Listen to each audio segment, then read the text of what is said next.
Lagyan ng asin ang balat ng kahel, magpapasalamat ka. Hindi na ako nag-aaksaya ng pera. Ito ang dapat mong gawin.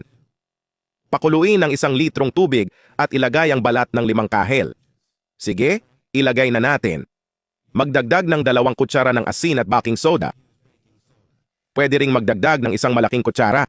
May magiging reaksyon pero normal lang yan. Haluin at pakuluin hanggang magbago ang kulay ng tubig. Tingnan, kumukulo na at nagbago na ang kulay ng tubig. Mga 3 minuto na ang nakalipas. Ngayon, salain natin ito. Kailangan mo ng malaking lalagyan. Mas mabuting mangkok, ibuhos ang likido dito. Hindi na kailangan ng mga balat. Gagamit ka rin ng alcohol vinegar, tama? Pero dapat white alcohol vinegar ito. Hindi pwedeng ibang uri ng suka. Magdagdag tayo ng 150 ml ng suka dito.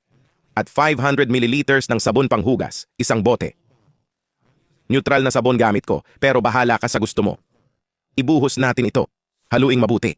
Tapusin sa pagdagdag ng 1 litro pang tubig.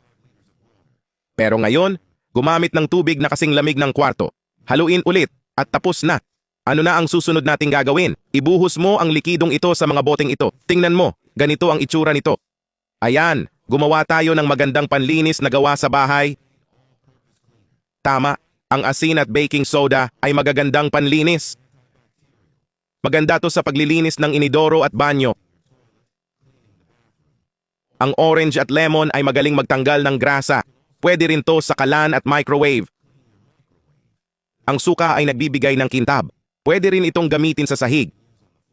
Mabango ito at nagbibigay ng magandang kintab.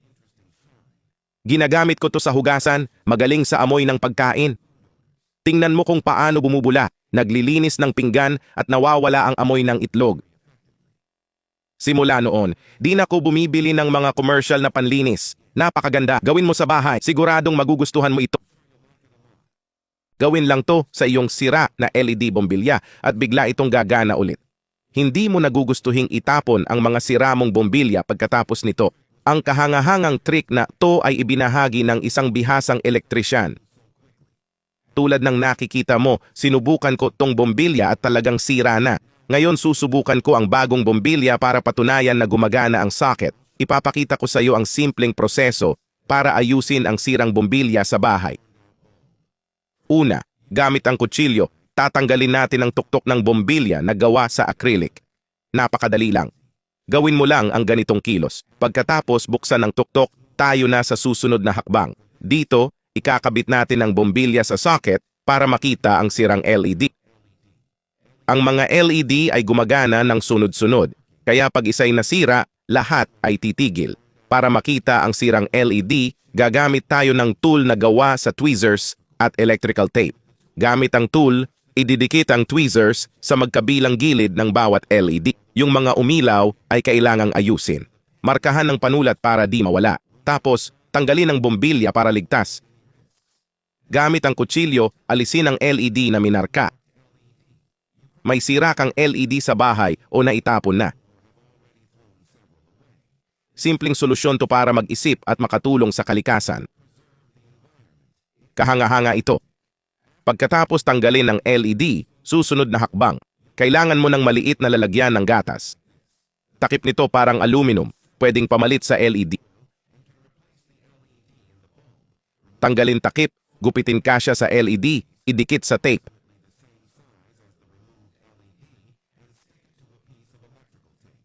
Napakasimple lang talaga. Makakatulong sa di makabili ng bagong bombilya. Mura sa iba, mahal naman sa iba. Para tapusin, ilagay ang ginawa sa sirang LED. Pindutin ng mabuti para kumapit. Ganito ang magiging hitsura nito. Ngayon, patutunayan ko sa inyo na gumagana talaga ang trick na ito. I-connecta natin ang bombilya sa socket. Tingnan mo, gumagana na ulit ng maayos. Ayaw ng mga tindahan ng bombilya na malaman mo to kasi pwede mong ayusin kahit anong LED o TV na sira. Pagkatapos subukan, madali mo lang ibalik ang tuktok ng bombilya. Sigurado ako hahanapin mo sa basurahan yung mga LED na itinapon mo. Tama ba? Kung nagustuhan mo, i-rate mo mula 0 hanggang 10 para makapagbigay pa ako ng mga tips na makakatipid ka kasi hindi lahat ng bagay ay dapat itapon. Ingat ka at kita tayo sa susunod na video. Sinunog ko ang lemon At di na ko nagkaproblema ulit. Ayaw ng mga technician sa kusina na malaman mo to. Para sa ating trick, kailangan lang natin ng isang lemon. Mas maganda tong uri ng lemon, mas maasim at mas epektibo. Ngayon, hahatiin natin ang lemon sa gitna. Tapos na yan, simulan na natin. Ipapakita ko paano gamitin. Siguro ilan sa inyo ay nakaranas na nito. Sisindihan ko ang apoy. Tingnan nyo to. Nakikita nyo ba kung gaano kahina ang apoy? Kahit i-max ko, mababa pa rin ang apoy. Napakasama nito dahil halos di ka makapagluto. Matagal at minsan di na nga umaapoy talaga. Kahit di ka panipaniwala, karaniwan to. Baradong gas outlet. Pag ganito, di alam ng mga tao ang gagawin. Akala nila sira ang kalan, tumatawag ng technician, nagsasayang. Pero simple lang ang solusyon, kaya mong ayusin to. Kailangan lang natin ng katas ng limon, tanggalin ang mga parte, at ipapakita ko kung saan galing ang problema. Ang problema ay dito, sa labasan ng gas. Gaya ng sinabi ko, dumi ay kadalasang naipon dito, humihina ang apoy o di umilaw. Kailangan mo lang pigain ang katas ng limon dito. May gumagamit ng karayom para linisin, pero mali yan. Ang paraan na yan ay itinutulak lang pababa ang dumi. Pag ginamit mo ang gas, babalik lang ang dumi at babarahan ulit. Kaya, wag mong gawin yan. Pigain ang ilang patak ng limon at iwan ng 10 minuto. Pwede mo ring ibuhos sa mga kalawanging parte. Pagkatapos, kumuha ng cotton swab at alisin ang dumi. Ang katas ng limon ay magaling na panlinis at pantanggal grasa. Pinapalambot nito lahat ng dumi at grasa. Tingnan mo kung paano tinatanggal ng cotton swab ang dumi. Ang paraan na to ay simple at mabisa. Makikita mo ang pagkakaiba. Pag natanggal na lahat ng dumi, patuyuin gamit ang paper towel. Pagkatapos, ibalik ang mga parte sa lugar. Ngayon, buksan natin ang apoy at tingnan ang mangyayari. At mga kaibigan, tingnan nyo to. Makikita nyo ang pagkakaiba. Ngayon may malakas at malaking apoy na tayo. Makakapagluto na tayo ng mabilis. Tingnan nyo ang resulta. At pagkatapos magpatulo ng kalamansi, magandang tip to. Kung nangyari sa inyo to, mahina o di umilaw ang kalan, subukan to. Tiyak na masosolusyunan nito ang problema. Yan ang tip natin ngayon. Sana nagustuhan nyo. Mag-iwan ng rating 0-10 sa comments. Hanggang sa muli, ibuhos lang at maghintay. Hindi ka na magsasayang ng oras sa pagkuskus ng mga burner ng kalan.